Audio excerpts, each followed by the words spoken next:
আজকের সভার প্রধান অতিথি প্রফেসর এম.আর. খান, যাকে দেখলেই খুশি লাগে। বহু লোক আছে যাদের দেখলে রাগ লাগে। তিনি সবসময় একটা অলৌকিক খুশির মধ্যেই আছেন। যিনি পরিচয় করালেন, আমি তো তাকে একজন অত্যন্ত মাননীয় ব্যক্তি হিসেবে তার দিকে তাকাচ্ছিলাম, কিন্তু যখন শুনলাম যে তিনি আমার ছাত্র, তখন তাচ্ছিল্য করাই যুক্তিযুক্ত মনে করছি।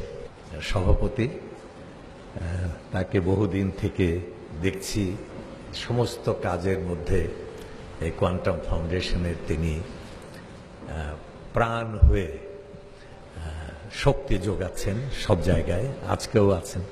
প্রথমে এই স্যারের কাছে শুনলাম যে 63 জন এখানে আছেন যারা 25 বার রক্ত দিয়েছেন। শুনে আমি আটকে উঠলাম। আমি স্যারকে বললাম যে স্যার, এদের গায়ে কি রক্ত টক্ত আর আছে? স্যার বললেন যে আছে তো বটেই, আরো বেড়েছে। তারপরে ওই যে একটা মেয়ে এলো একটু আগে, 10 বার রক্ত দিয়েছে। শুনে আমি ভাবলাম যে হয়তো কঙ্কাল সার কেউ এদিকে আসছে। তাকিয়ে দেখি যে না, বেশ ফুটফুটে একটা মেয়ে। তখন আমার দুঃখ হলো যে আমি কেন দিইনি, তাহলে এই বয়সে আমার চেহারাটা হয়তো আরেকটু ভালো থাকত। এবং আমার ধারণা যে এম.আর. খান স্যার অনেক দিয়েছেন, না হলে এই বয়সে এত হাসি, এত আনন্দ কোথা থেকে আসে? হয় গোপনে কিছু চলছে, নয়তো উনি রক্ত দিচ্ছেন। কেমন, এ দুটোর একটা নিশ্চয়ই হচ্ছে। তো যা হোক, রক্ত দিলে রক্ত কমে না, বাড়ে। আমরা ছোটবেলায় একটা কবিতা পড়তাম যে as one lamp lights another, nor grows less, so nobleness enkindleth nobleness. একটা প্রদীপ যেমন হাজার প্রদীপকে জ্বালায় কিন্তু নিজের আলো কমে না, তেমনি মানুষের মহত্ব অন্যকে মহৎ করে তোলে, নিজে না কমেও। তো মানুষের রক্ত তাই না দিলে ওটা নিজের সঙ্গে এক সময় নিজের সঙ্গে পৃথিবী থেকে শেষ হয়ে যাবে। দিলে এই রক্ত অন্যের জীবনের মধ্যে গিয়ে অন্যকে বাঁচিয়ে তুলবে, রক্ত অন্যের জীবন হয়ে বেঁচে থাকবে, এবং ওই মানুষদের মাধ্যমে বংশানুক্রমিকভাবে তোমার সেই রক্ত বহু বহু মানুষকে জীবনের মধ্যে বাঁচিয়ে রাখবে। এইটা হচ্ছে রক্তদানের সবচেয়ে বড় জিনিস। পৃথিবীতে যত প্রাণী আছে তাদের মধ্যে সবচেয়ে অসহায়, সবচেয়ে দুর্বল হচ্ছে মানুষ। আপনারা দেখবেন যে একটা গরুর বাচ্চাটা হওয়ার সঙ্গে সঙ্গে বাচ্চা দৌড় দেয়। আমি কিন্তু এটা বই পড়ে শিখি নাই, ঢাকা কলেজে আমি একদিন এটা নিজের চোখে দেখেছি। বাচ্চাটা হওয়ার সঙ্গে সঙ্গে দেখলাম দৌড় দিল। কিন্তু মানুষ 2টা বছর অন্তত বুকের সঙ্গে জড়িয়ে ধরে রাখতে হয়। 1 সেকেন্ডের জন্য অন্যদিকে তাকালে আর নাই এই মানুষ।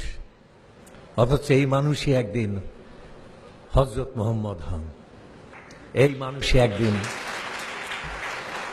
গৌতম বুদ্ধ হন, এই মানুষই একদিন যীশু খ্রিস্ট হন। আবার শয়তানগুলা চেঙ্গিজ খান হয়, হিটলার হয়, তাই না?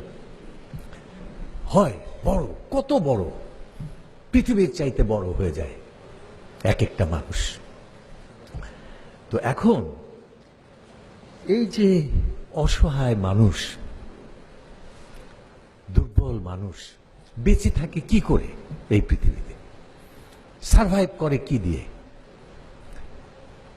অ্যারিস্টটল খুব সুন্দর করে একসময় বলেছিলেন যে man is a social being. মানুষ একটা সামাজিক প্রাণী। মানুষ বেঁচে থাকে মানুষের কারণে। অনেক মানুষ আছে বলে প্রতিটা মানুষ বেঁচে আছে।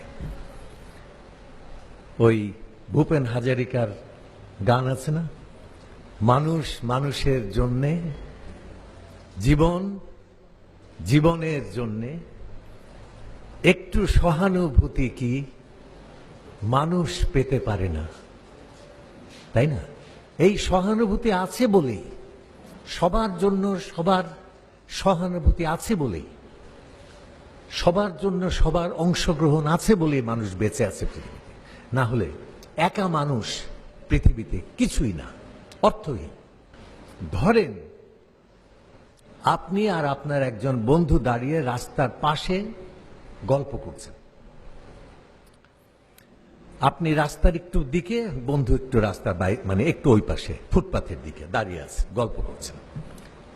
এমন সময় আপনার বন্ধুটি দেখলো যে একটা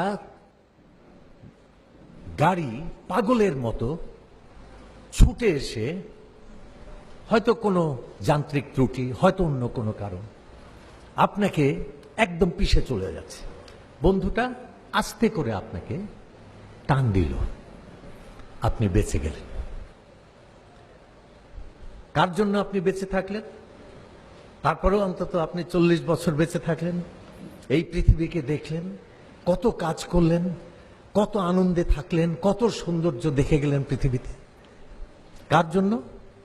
একটা মানুষ আপনাকে 1 সেকেন্ডের জন্য একটু সাহায্য করেছিল, সেই জন্য আপনি বেঁচে গেলেন, তাই না?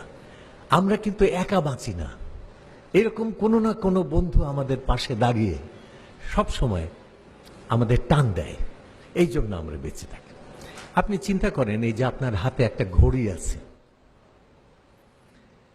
এই ঘড়ি চামড়া, বেল্ট, এই বেল্ট নিশ্চয়ই কোনো ট্যানারিতে প্রথমে একটা গরু জবাই হয়েছিল, একটা গরুর জীবন এই ঘড়ির বেল্টের সঙ্গে আছে, তাই না? শুধু মানুষই যে কন্ট্রিবিউট করে তা না, অনেক সময় গরু ছাগলও আমাদের কন্ট্রিবিউট বেঁচে আছে কি করে।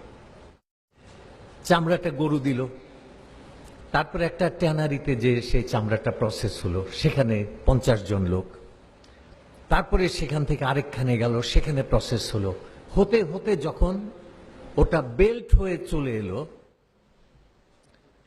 ততক্ষণে হয়তো প্রায় 1000 খানেক লোক আপনার ওই বেল্ট বানানোর পিছনে প্রত্যক্ষ বা পরোক্ষভাবে কাজ করেছে। তারপরে ঘড়ির যে কেসটা, তার জন্য হয়তো 1000 লোক কাজ করেছে, কোনো বিশাল কোম্পানিতে, কারখানায়, ফ্যাক্টরিতে। কাঁটার জন্য কাজ করেছে, ভেতরের যন্ত্রের জন্য কাজ করেছে। আপনি যে দেখবেন যে একটা ঘড়ির জন্য আপনার হাতের হয়তো 17,000 লোক কাজ করেছে। আপনার যে কাপড় চোপড়, জুতা, আপনার শরীরে যে গয়না টনে যে আপনাদের আছে, একটু চিন্তা করে দেখেন যে আপনি যে দাঁড়িয়ে আছেন এই মুহূর্তে, আপনার শরীরে যে জিনিসগুলো আছে, শুধু তার জন্যই 50,000 লোক আপনার পিছনে দাঁড়িয়ে আছে। না হলে এই চেহারায়, এই শক্তি নিয়ে আপনি দাঁড়িয়ে থাকতে পারতেন না। সুতরাং মানুষের জীবন আলাদা জীবন নয়, একক জীবন নয়, ব্যক্তিগত জীবন নয়। মানুষের জীবন, সকলের মিলিত জীবনের নাম হচ্ছে মানুষ। একটা মানুষ মানে সমস্ত মানব জাতির যোগফল হচ্ছে একটা মানুষ। তো সেই জন্য আমাদের পরস্পরকে দিতে হয়, দিতে হয়। যত দেব তত মানুষ হিসেবে আমরা সুন্দর জীবন যাপন করব, আমরা বড় হব। এখন এই যে রক্তদান, এটাও কিন্তু একটা দেওয়া, তাই না? বাঁধন নামে এখানে একটা প্রতিষ্ঠান আছে, সন্ধানী নামে একটা প্রতিষ্ঠান আছে, আমি এক সময় ওদের এখানে খুব যেতাম, কিন্তু একটা কথা তাদেরকে বলতাম যে দেখো, রক্ত তুমি দিচ্ছ বটে, কিন্তু একটা কথা মনে রেখো যে রক্ত তোমার নিজের অর্জিত জিনিস নয়, এটা প্রকৃতি থেকে আসছে। সুতরাং রক্ত যখন দিচ্ছ তখন দিচ্ছ বটে, কিন্তু তার মধ্যে সেই গৌরব নাই যে গৌরব তুমি তোমার জীবনকে জ্বালিয়ে যদি দিতে পারো তাহলে যা আছে। কিন্তু তবু এটা দেওয়া দেওয়া তোমার রক্ত আরেকজন মানুষের জীবন হয়ে কথা বলবে এই পৃথিবীতে। ওই যে থ্যালাসেমিয়ার যিনি এলেন, অনেক মানুষের রক্ত না থাকলে কি এখানে দাঁড়িয়ে তিনি কথা বলতেন? এর বহু আগেই হয়তো এই পৃথিবী থেকে তাকে বিদায় নিতে হতো। এই যে মানুষ মানুষের জন্য বেঁচে আছে, এইটা হলো বড় জিনিস। সুতরাং রক্ত দাও, দিতে শেখো, কারণ আমাদের দেশের মানুষ দেয় না, খালি সমালোচনা করে, খালি অন্যের হৃদয়কে ভেঙে দিতে চায়, খালি কষ্ট দেয়, খালি নেতিবাচক কথা বলে। হবে না, হবে না, আরে কত দেখলাম, হবে না, কিছুই হবে না, কিছুই হবে না বলে তিনি নিজেও হয়তো শুয়ে পড়লেন। কারণ এত না যে করবে তার পক্ষে আর দাঁড়িয়ে থাকা তো সম্ভব না। হ্যাঁ, বসতে পেলে শুতে চায়, শুতে পারলে নিশ্চয়ই ঘুমাতে চায়, ঘুমোতে পারলে নিশ্চয়ই মরতে চায়, তাই না? আমাদের দেশে প্রেমিকরাও মরতে চায় প্রেমে পড়ে। জীবনে যদি দীপ জ্বালাতে নাহি পারো, সমাধি পরে মোর জেলে দিও। চিন্তা করেন প্রেমিক, তুই প্রেমে পড়েছিস, তুই বলবি যে প্রথমত আমি তোমাকে চাই, তাই না? দ্বিতীয়ত আমি তোমাকে চাই, তৃতীয়ত আমি তোমাকে চাই, শেষ পর্যন্ত তোমাকে চাই। আরে হোক মিথ্যা, প্রেমে তো সবই মিথ্যা। ওই যে রমনা পার্কে বসে বসে চীনাবাদাম খাচ্ছে আর দুজনেই কথা বলছে, দুজনেই জানে যে দুজনেই মিথ্যা কথা বলছে, তাই না? তারপরেও তো বলছে আরো বলো, আরো বলো, বলছে না? কেমন হোক মিথ্যা, তবু তোমাকে চাই, শেষ পর্যন্ত তোমাকে। মনে হবে যে বোধহয় সত্যিও হতে পারে, তাই না? কিন্তু প্রথমেই যদি বলে জীবনে যদি দীপ জ্বালাতে নাহি পারো, সমাধি পরে মোর জেলে দিও, বা তোমার বাড়ির সম্মুখ দিয়ে আমার। আপনারা বলেন মহিলারা, এই প্রেমিকের কোনো ফিউচার আছে?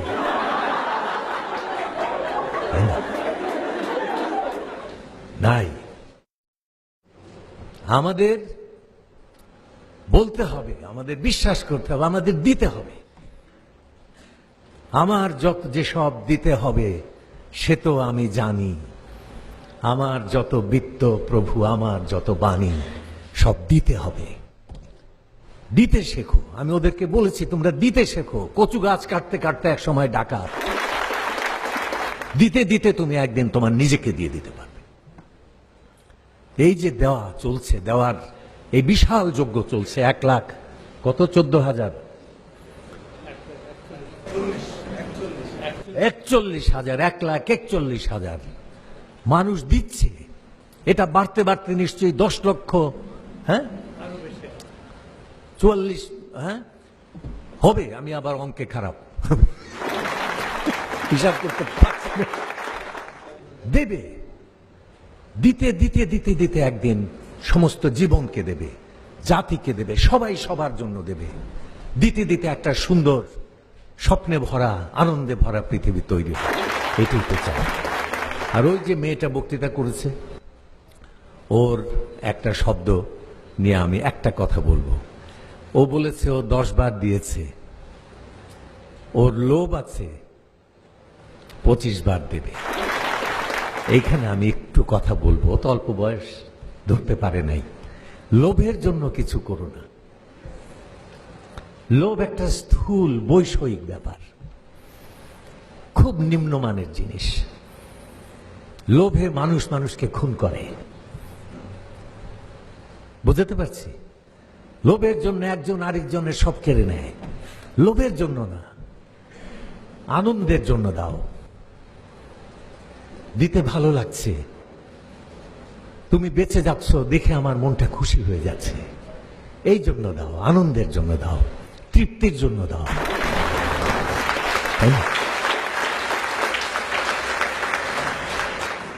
শান্তির, তোমার নিজের শান্তির জন্য দাও, তোমার আত্মার জন্য দাও। কারণ তুমি যত বড়ই দাতা হও, যত বড়ই যে মানুষ হও, এই পৃথিবী থেকে তুমি মরে যাবে একদিন। সেখানে রাজা আর ভাঁড়ের মধ্যে কোনো পার্থক্য নাই। সেখানে 25 বারের দাতার সঙ্গে 5000 বার দাতার সঙ্গে কোনো পার্থক্য নাই।